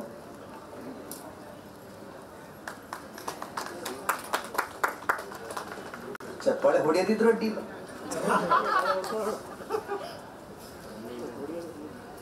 ಒಂಟಿ ನಾನು ಅಂತ ಈಗ ಅವಿಭಕ್ತ ಕುಟುಂಬಗಳೆಲ್ಲ ಹೊರಟು ಹೋದ ಬಳಿಕ ಹೇಗೆ ಹುಡುಗರು ಅಥವಾ ಹುಡುಗಿಯರು ಈ ಹಾಸ್ಟೆಲ್ ಅಲ್ಲಿ ಇಲ್ಲಿ ಇದ್ದು ಬದುಕುತ್ತಾರೆ ಅನ್ನೋದಕ್ಕೆ ಸಂಬಂಧಪಟ್ಟದ್ದು. ಒಂಟಿ ನಾನು. ಕುಟುಂಬದ 50-60 ಮಂದಿ ಸಾಲಾಗಿ ಕುಳಿತುಕೊಂಡು ಪಟ್ಟಾಂಗಿಸಿ ಮಲಗುವ ಹೊತ್ತಿಗೆ ಅವರವರ ಕೋಣೆಗೆ ತೆರಳುವ, ಮಲಗುವ ಹೊತ್ತಿಗೆ ಅವರವರ ಕೋಣೆಗೆ ತೆರಳುವ, ಮತ್ತೆ ಒಂದಿಗೆ ಬೆಳಕು ಹರಿಯುವ ಜಗತ್ತ ಕಂಡಿರಲಿಲ್ಲ. ಒಂಟಿ ನಾನು. ಹಿಂದಿಲ್ಲ ಮುಂದಿಲ್ಲ. ಅಪ್ಪ ಅಮ್ಮಂದಿರು ದುಡಿಯುತ್ತಾ ವರ್ಷಕ್ಕೊಮ್ಮೆ ಮುಖ ತೋರಿಸಲು ಬರುವಾಗಲೂ ಮುಖ ತುಂಬ ರೋಷದ ವರಸೆ. ದುಡ್ಡು ತೆಗೋ, ಅದು ತೆಗೋ, ಇದು ತೆಗೋ, ಚೀಲ ತುಂಬ ಅಂಕ ತೆಗೋ. ದುಡ್ಡು ತೆಗೋ, ಅದು ತೆಗೋ, ಇದು ತೆಗೋ, ಚೀಲ ತುಂಬ ಅಂಕ ತೆಗೋ ಎಂದೂ ಹೇಳಿಲ್ಲ ಅವರು. ಪ್ರೀತಿ ತೆಗೋ, ಸ್ಪರ್ಶ ತೆಗೋ, ತಂದೆ ತಾಯಿ ಮಮತೆ ತೆಗೋ. ತಂದೆ ಗೊತ್ತಿಲ್ಲದಾಗ ತಾಯಿ ಹೇಗೆ ಗೊತ್ತು? ತಾಯಿ ಗೊತ್ತಿಲ್ಲದಾಗ ತಂಗಿ ಹೇಗೆ ಗೊತ್ತು? ಟಿವಿಯಲ್ಲಿ ಚಿತ್ರದಲ್ಲಿ ಪೆಟ್ಟು ಗಿಟ್ಟು ಬಲಾತ್ಕಾರ. ಅದನ್ನೇ ಕಂಡೆ ಅದನ್ನೇ ಉಂಡೆ ತಂಗಿ ಅಲ್ಲ, ಅದನ್ನೇ ಕಂಡೆ ಅದನ್ನು ಉಂಡೆ ತಂಗಿ ಅಲ್ಲ, ಹೆಣ್ಣ ಬಾಳ ಬಟ್ಟೆಯನ್ನೇ ಹರಿದೆ. ಅವಿಭಕ್ತರ ಕೂಟದಲ್ಲಿ ಅಕ್ಕನಂತೆ ತಂಗಿಯಂತೆ, ಅವಿಭಕ್ತರ ಕೂಟದಲ್ಲಿ ಅಕ್ಕನಂತೆ ತಂಗಿಯಂತೆ, ಅಜ್ಜ ಅಜ್ಜಿ ಮಾವನಂತೆ. ಹೋದರೆಲ್ಲಿ ಎಲ್ಲ ಇವರು ಎಲ್ಲ ಬಟಾ ಬಯಲು. ನಡುನೆತ್ತಿಯ ಮೇಲೆ ಸದಾ ತೂಗುಗತ್ತಿ ಬಾಳು, ನಡುನೆತ್ತಿಯ ಮೇಲೆ ಸದಾ ತೂಗುಗತ್ತಿ ಬಾಳು. ಧನ್ಯವಾದ. ಕೊನೆಯ ಒಂದು ಗಪದ್ಯ ಲೋಕಾಯುಕ್ತರಿಗೆ ಸಂಬಂಧಪಡುವಂಥದ್ದು. ಸಂತೋಷ್ ಹೆಗಡೆಯ ದಿವಸಗಳಲ್ಲಿ ನಾನು ಇದನ್ನು ಬರೆದೆ. ಮಾನಿಷಾದ ಲೋಕಾಯುಕ್ತ ಮುನಿಗಳ ಅಬ್ಬರ ಮೊಳಗಿತೇ ವಾಲ್ಮೀಕಿಗಳ ಕಿವಿಗಳಲ್ಲಿ. ಕಚೇರಿಯ ಸಂಬಳದಲ್ಲಷ್ಟೇ ಮನೆ ಮನೆಯ ವಾಲ್ಮೀಕಿಗಳು ಬದುಕಲೆಂದಿದ್ದರು. ಕಚೇರಿಯ ಸಂಬಳದಲ್ಲಷ್ಟೇ ಮನೆ ಮನೆಯ ವಾಲ್ಮೀಕಿಗಳು ಬದುಕಲೆಂದಿದ್ದರು. ಅನಿರೀಕ್ಷಿತ ಐಸಿರಿಯ ಎಡಗಾಲಲ್ಲಿ ಒದೆಯಲೆಂದಿದ್ದರು. ಹಾಸಿಗೆ ಇದ್ದಷ್ಟೇ ಚಾಚಬೇಕೆಂದಿದ್ದ ಕಾಲು ಮೀರಿ ಮೀರಿ ಬೆಳೆದದ್ದು ಯಾವಾಗ ಎಂಬುದು ವಾಲ್ಮೀಕಿಗಳಿಗೆ ಗೊತ್ತಾಗಲೇ ಇಲ್ಲ. ಹಾಸಿಗೆ ಇದ್ದಷ್ಟೇ ಚಾಚಬೇಕೆಂದಿದ್ದ ಕಾಲು ಮೀರಿ ಮೀರಿ ಬೆಳೆದದ್ದು ಯಾವಾಗ ಎಂಬುದು ವಾಲ್ಮೀಕಿಗಳಿಗೆ ಗೊತ್ತಾಗಲೇ ಇಲ್ಲ. ಇಷ್ಟಕ್ಕೂ ಹೆಂಡಂದಿರ ಮಕ್ಕಳ ಬೇಡಿಕೆ ಮುಗಿದಿರಲೇ ಇಲ್ಲ. ಅವು ಈಡೇರದಿದ್ದರೆ ಇಲ್ಲ ವಾಲ್ಮೀಕಿಗಳಿಗೂ ಇಲ್ಲಿ ಬೆಲೆ. ಚಾವಡಿಯಲ್ಲೊಂದು ಟಿವಿ ಇದ್ದರೆ ಮಕ್ಕಳ ಕೋಣೆಗಳಲ್ಲೂ ಒಂದೊಂದು. ಬೇಕು ಹೆಂಡಂದಿರ ನಿತ್ಯ ನೂತನತ್ವಕ್ಕೆ ಮನೆಯೊಳಗೂ ಆಭರಣ ಮಳಿಗೆ. ವಾಲ್ಮೀಕಿಗಳ ಐಷಾರಾಮಕ್ಕೆ ಮಹಡಿಯಲೆ ಬಾರ್ಗಳು. ಎಷ್ಟೊಂದು ಕ್ಷಿಪ್ರದಲ್ಲಿ ಎಲ್ಲ ಕೈ ಅಳತೆಯಲ್ಲಿ, ಅದು ಕಚೇರಿ ಸಂಬಳದಲ್ಲಿ. ಹೆಂಡಂದಿರು ಪಾಪ ತಂದು ಹಾಕಿದ್ದನ್ನು ಮೆರೆಸಿದ್ದರು, ಅಲ್ಲಲ್ಲಿ ಎಷ್ಟೋ ಮರೆಸಿದ್ದರು. ತಲೆ ಒಡೆಯುವ ಕೆಲಸದಲ್ಲಿ ಮನೆಯವರ ಪಾಲೇನು? ಲೋಕಾಯುಕ್ತ ಮುನಿಗಳ ಪ್ರಶ್ನೆಗೆ ತಲೆ ಒಡೆಯುವ ಕೆಲಸದಲ್ಲಿ ಮನೆಯವರ ಪಾಲೇನು? ಲೋಕಾಯುಕ್ತ ಮುನಿಗಳ ಪ್ರಶ್ನೆಗೆ ಇಲ್ಲ ವಾಲ್ಮೀಕಿಗಳಲ್ಲಿ ಉತ್ತರ. ಮೆಚ್ಚಿಸುವ ಹಾವಣಿನಲ್ಲಿ ಮುಚ್ಚಿ ಹೋಯಿತೆ ನೀತಿ.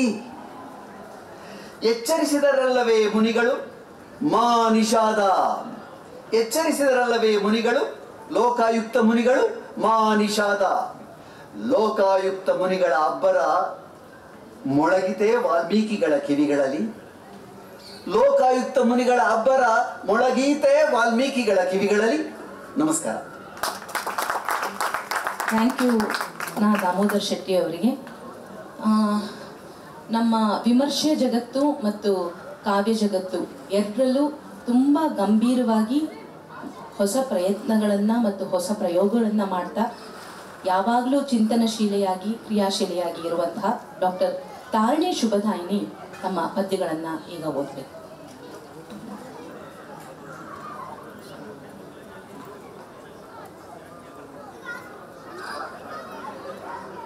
ಎಲ್ರಿಗೂ ನಮಸ್ಕಾರ. ನಿಮ್ಮ ಜೊತೆ ಒಂದು 4ರಿಂದ 5 ಕವಿತೆ ಓದ್ಬೋದು ಅಂತ ಅನ್ಕೋತೀನಿ. ನಾನು ಓದ್ತಾ ಇರೋ ಮೊದಲನೇ ಕವಿತೆ ಈವಮ್ಮ ಅಂತ. ಇವಳು ಆಡಮ್ನ ಈವಮ್ಮ, ಕನ್ನಡಕ್ಕೆ ಬಂದಿದ್ದಾಳೆ. ಈವಮ್ಮ ಪದ್ಯದ ಹೆಸರು. ಅದೊಂದು ಸಂಜೆ ಹೂ ಬಿಡಿಸುತ್ತಾ ಮೈ ಮರೆತಿದ್ದ ವೇಳೆ ಥಟ್ಟನೆ ಬುಸ್ಸೆನ್ನುವ ಸರ್ಪರಾಜ ಕಣ್ಣ ಮುಂದೆ ನಿಂತೇ ಬಿಟ್ಟ. ಹೇಳ್ತಾನೆ, ಈವಮ್ಮ ನೀನೆಷ್ಟು ಸುಂದರಿ, ನೀನೆಷ್ಟು ಜಾಣೆ, ತಿನ್ನಮ್ಮ ಈ ಹಣ್ಣು, ನೋಡು ರುಚಿಯ, ಮುಖ ಏನು ನೋಡ್ತಿ, ಕಡು ಜಾಣೆ ಯಾಕ್ತಿ ಅಂತ. ಬರಬಹುದೇ ಹೀಗೆ ಗಂಡಸು ಮಾನದ ಗಡಿದಾಟಿ, ಬರಬಹುದೇ ಹೀಗೆ ಗಂಡಸು ಮಾನದ ಗಡಿದಾಟಿ. ಈವಮ್ಮ ತಲೆ ಮೇಲೆ ಸೆರಗೆಳೆದು ನಿಂತಳು, ಗಂಡನ ಭಯ ಮನಸ್ಸಿನಾಳದಲ್ಲಿ. ಪರಪುರುಷ ಎದುರಿಗೆ ನಿಂದಾಗ ಏನನ್ನುವನೋ ಆ ನನ್ನ ಮನೆದೇವರು. ತಪ್ಪಾಯ್ತು ಎಂದು ಗಲ್ಲ ಬಡಿದುಕೊಂಡು, ನಾಗಪ್ಪ ಕಾಡ್ಬೇಡಪ್ಪ ಹೋಗು ನೀನೀಗ ಎಂದಳು ಪುಟ್ಟ ಸುಂದರಿ ಭಯದಲ್ಲಿ. ಏಕಾಂತವೆಂಬುದು ಕೆಟ್ಟದು, ಗಂಡು ಹೆಣ್ಣುಗಳ ಕಾಡುವುದು. ಏಕಾಂತವೆಂಬುದು ಕೆಟ್ಟದು, ಗಂಡು ಹೆಣ್ಣುಗಳ ಕಾಡುವುದು. ಚಣಕಾಲದ ಸಾಂಗತ್ಯ ಬೇಲಿ ದಾಟಿ ಯಾಕೆ ಬಂದೆ ಶಿವನೇ, ಇದೊಂದು ಸರ್ತಿ ಹಣ್ಣು ತಿನ್ನುಕೊಳ್ಳೆ, ಇದೊಂದು ಸರ್ತಿ ಹಣ್ಣು ತಿನ್ನುಕೊಳ್ಳೆ ಹೆಣ್ಣೆ, ಜನ್ಮಾಪಿ ಮರೆಯುವುದಿಲ್ಲ ಈ ರುಚಿಯ. ಸುಳ್ಳಲ್ಲ ನಿನ್ನ ನೀ ನಂಬಲಾರೆ, ನಿವಾಳಿಸಬೇಕು ನಿನ ಮುಂದೆ ಜಾಣರ ಪಡೆಯ. ಸೆಳೆತವೆಂಬುದು ಅಂತಿಂತದಲ್ಲ, ಹರಿದಾರೆ ಹರಿದೀತು ನದಿ ಪ್ರವಾಹ. ಎದೆ ಹಾರಿ ಹಾರಿ ಬೀಳುತ್ತ ಕಾಲ ಕಚ್ಚಿದೆ ಬೆಡಗು ಅನಂಗನ.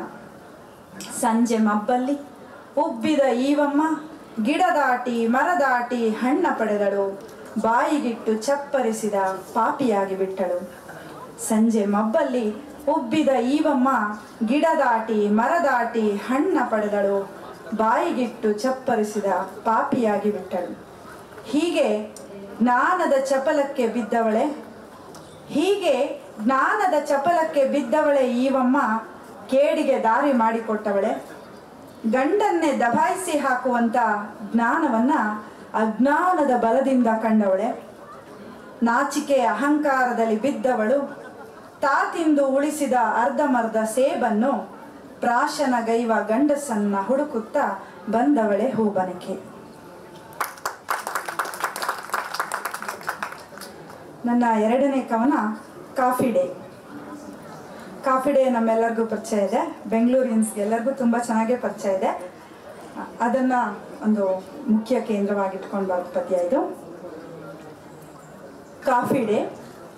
ಇಲ್ಲಿ ಬೈಟು ಮಾತೇ ಇಲ್ಲ, ಇಲ್ಲಿ ಬೈಟು ಮಾತೇ ಇಲ್ಲ, ಸಖತ್ ಹಾಟ್ ಮಗ ಅಂತ ಕಾಲರೇರಿಸಿ ಕೂತ ಬಿಳಿಯ ಮಂದಿಯ ಬಣ್ಣಕ್ಕೆ ಬೆರಗಾಗಿ ತಂದಿಟ್ಟಿರಿ ಬಿಸಿ ಬಿಸಿ ಹೊಗೆಯಾಡುವ ಗುಳ್ಳೆ ಗುಳ್ಳೆ ಕಾಫಿ. ಸಣ್ಣ ದಾಲ್ಚಿನ್ನಿ ಚೂರಿಗೆ ಬಂದವರು ಮಾರಯ್ಯ, ಖುಷಿಗೆ ಖಾರ ಬೇಕೆಂದು ಬೆವರಿ ಸೆಖೆಯೊಡೆದು ಸುಖದ ತುತ್ತ ತುದಿಗೆ ಏರಲು ಮಸಾಲೆ ಬೇಡಿದವರು. ಕಾಫಿ ಕಪ್ಪಿನಲ್ಲೂ ಬಿರುಗಾಳಿ, ಕಾಫಿ ಕಪ್ಪಿನಲ್ಲೂ ಬಿರುಗಾಳಿ, ಸಂಸಾರಗಳು ಡೋಲಾಯಮಾನ, ದೇಶಿ ವಿದೇಶಿ ಎನ್ನದೆ ಹಡಗುಗಳ ಟೊಂಕ ಮುರಿದು ಓಲಾಡಿ ಸಣ್ಣ ಬಿರುಕಿಗೆ ಮನೆ ಒಡೆದು ಚೂರಾಗಿ.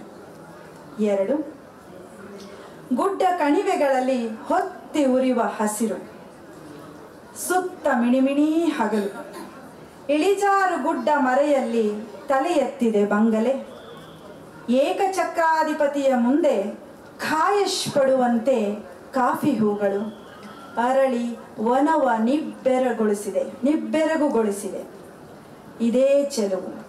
ಇದೇ ಚೆಲುವು ಮಾರಿಕೊಳ್ಳಲು ತಕ್ಕ ಕಣಿವೆ ದಾರಿ. ಈಗೀಗ ತವರೂರ ತಿಟ್ಟಹತ್ತಿ ತಿರುಗಿ ನೋಡಿದರೂ ಏನು ಕಾಣದು. ಹೂ ಬಂದ ಕಣ್ಣು, ಮಬ್ಬು ಮೆತ್ತಿದ ದೃಷ್ಟಿ, ದುಪ್ಪಟ್ಟಾದ ಕಾಯಿಲೆ. 3 ಕಾಫಿ ಕೊಡಿಸುತ್ತಾ ಹದ ಚಪ್ಪರಿಸುತ್ತಾ ನುಂಗುವವನಂತೆ ನೋಡುತ್ತಾ ಯಾಮಾರಿಸಿದವನೇ, ನಿನ್ನ ಮದುವೆಯಾಗಿ ಮನೆಗೆ ಬಂದರೆ ನೀನ್ ಬಿಡು ಕಂಜೂಸ್, ನನಗಾಗಿ ಒಂದು ಹನಿ ಕಣ್ಣೀರು ಹಾಕುವುದಿಲ್ಲ. ದೇವರಂತ ದೇವ ಶಿವನೇ ಸತ್ತ ಉಮೆಗಾಗಿ ಅತ್ತಿದ್ದ, ನೀನು ಕನಿಷ್ಠ ಒಂದು ಗ್ಲಾಸ್ ಕಾಫಿ ಮಾಡಿಕೊಡುವುದಿಲ್ಲ, ನಿರ್ದಯಿ.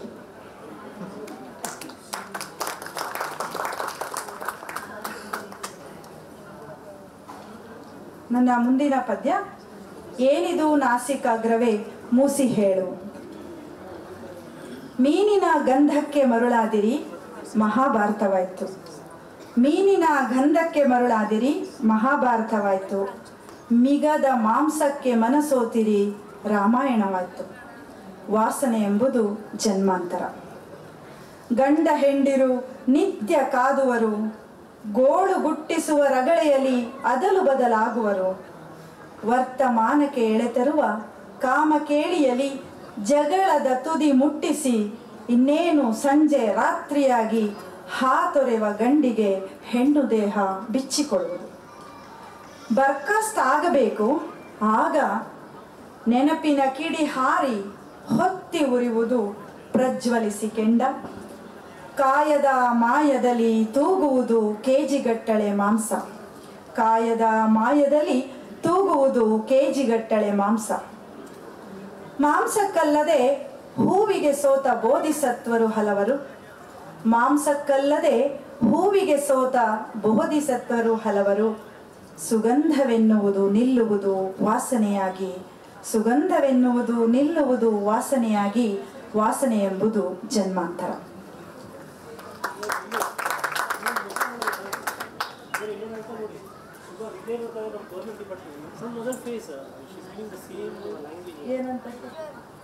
ಬೇರೆ ಇನ್ನೊಂದು ಮೆಟಮಾರ್ಫಿಸಿಸ್ ತೋರಿಸಿ. ಅವ್ರ ಪದ್ಯ ಓದ್ತಾರೆ, ಪದ್ಯ ಓದ್ಲಿಕ್ಕೆ ಬಿಡಿ.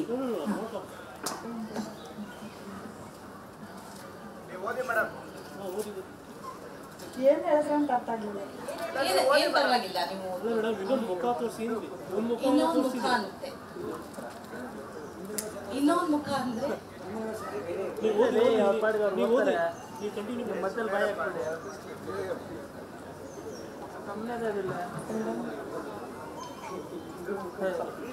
ನಿಮಗೆ ತೋರಿಸಿ ನನ್ನ ಮುಖ ಸಾಕಂತೀವಿ. ಇಲ್ಲ ಓದಿ ಮೇಡಮ್, ನೀವು continue please continue. More 5 minutes.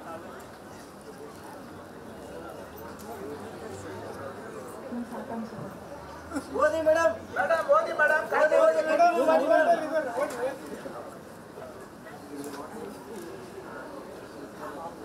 ಇನ್ನೊಂದು ಪದ್ಯ ಓದಿ ಇನ್ನೊಂದು ಪದ್ಯ ಮುಗಿಸ್ತೀನಿ. ಜ್ವಾಲಾಮುಖಿಯಂತ ಸಾವು ಹತ್ತಿರವೇ ಬುಸುಗುಡುತ್ತಿದೆ. ಜ್ವಾಲಾಮುಖಿಯಂತ ಸಾವು ಹತ್ತಿರವೇ ಬುಸುಗುಡುತ್ತಿದೆ. ಅವರು ನೆರಳಿನ ಪೊರೆ ಬಿಡುತ್ತಾ ಪಯಣಿಸುವರು ಪಡುವಣದತ್ತ. ಅಸ್ತಮಿಸುವುದು ಸ್ಫಟಿಕದ ಶಲಾಕೆಯಂತ ಕ್ಷಣ. ಏನೇನೂ ಇಲ್ಲದ ಗಾಜಿನ ಪ್ರತಿಫಲಿತ ಕೊಯ್ತಗಳ ನಡುವೆ ತೂರುವ ಬೆಳಕು. ಅಂದಂದಿಗೆ ಬೆಂಕಿ ಜ್ವಾಲೆಯಾಗುವುದು, ಉರಿಯಾಗುವುದು, ಬೇಯಿಸಲು ಕಿಚ್ಚಾಗುವುದು. ಇದ್ದಿರಬಹುದು ಇಂತಹ ಕಾವು ಯಾರೊಳಗೂ ಇರುವೆಯಂತೆ. ಬುಳುಬುಳು ಹರಿದಾಡುತ್ತಾ ನರನಾಡಿಗಳ ಪುಳಕಿಸುತ್ತಾ ಜುಮ್ಮೆನ್ನುವ ಅಂಥ ಸಂವೇದನೆ. ಇನ್ನೊಂದೇ ಒಂದು ಸಣ್ಣ ಪದ್ಯ ಓದಿ ನಾನು ಪದ್ಯ ಓದೋದು ಮುಗಿಸ್ತೀನಿ. ಅವ್ರೇನು ಹೇಳಿದ್ರು ನಂಗೆ ಕ್ಲಿಯರ್ ಆಗಲಿಲ್ಲ. Sorry if I am wrong. Last ಇನ್ನೊಂದೇ ಒಂದು ಕೊನೆ ಪದ್ಯ ಓದ್ತೀನಿ. ನಾನೀಗ ಅವನೊಡನೆ ಜಗಳವಾಡುವುದಿಲ್ಲ. ಇನ್ನೀಗ ಎಲ್ಲ ಸ್ತಬ್ಧ. ರಾತ್ರಿಗಳು, ತಟ್ಟೆಗಳು, ಹಾಸಿಗೆಗಳು. ಇನ್ನು ಮೇಲೆ ದಿಂಬಿಗೆ ಕಣ್ಣೀರು ಮೆತ್ತಿಕೊಳ್ಳುವುದಿಲ್ಲ. ತಟ್ಟೆಗಳಲ್ಲಿ ನಿಟ್ಟುಸಿರು ಇಳಿಯುವುದಿಲ್ಲ. ರಾತ್ರಿಗಳಲ್ಲಿ ತೊಟ್ಟಿಕ್ಕುವ ಸ್ವಮರುಕ ಇರುವುದೇ ಇಲ್ಲ. ನಿಶಬ್ದ ಹೊದ್ದ ಸರೋವರದ ಮೇಲೆ ಹಾಗೆ ಸಾಗುತ್ತಿರುವಂತೆ ಏನೊಂದು ಜಗಳವಿಲ್ಲದೆ ಆ ಕೊಂದುಕೊಂಡ ಗಳಿಗೆ ಹೊತ್ತು ಹಿಮದ ಹಾಸಿನಂತೆ ದಾರಿ ಸವೆಸುತ್ತಾ ಪಾದ ಕಚ್ಚಿಸಿಕೊಂಡು ಒಳಗೆ ನವೆಯುತ್ತಾ ಸಾಗುತ್ತಿದ್ದೇವೆ. ನಮಸ್ಕಾರ.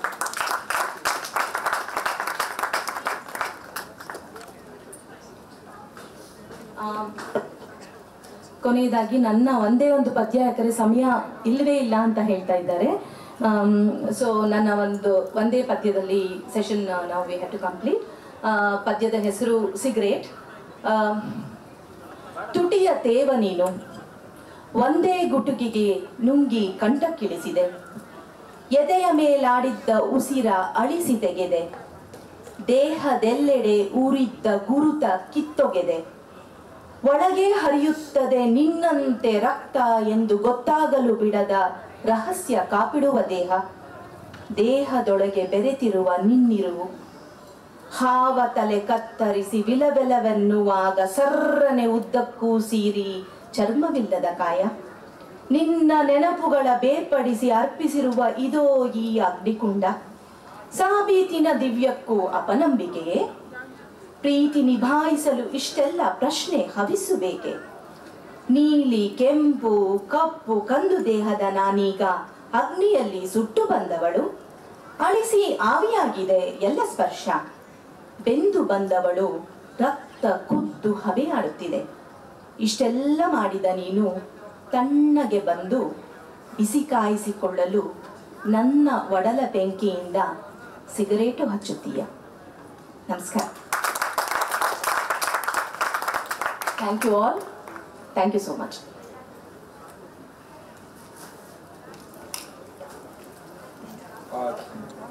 Thank you, the panelists. I think indeed it was a wonderful session. I would now request the panelists to sign in on the BLF wall. And those who wish to get their books signed can kindly head to the signing area right behind the help desk if you want to get any of your books signed by the authors.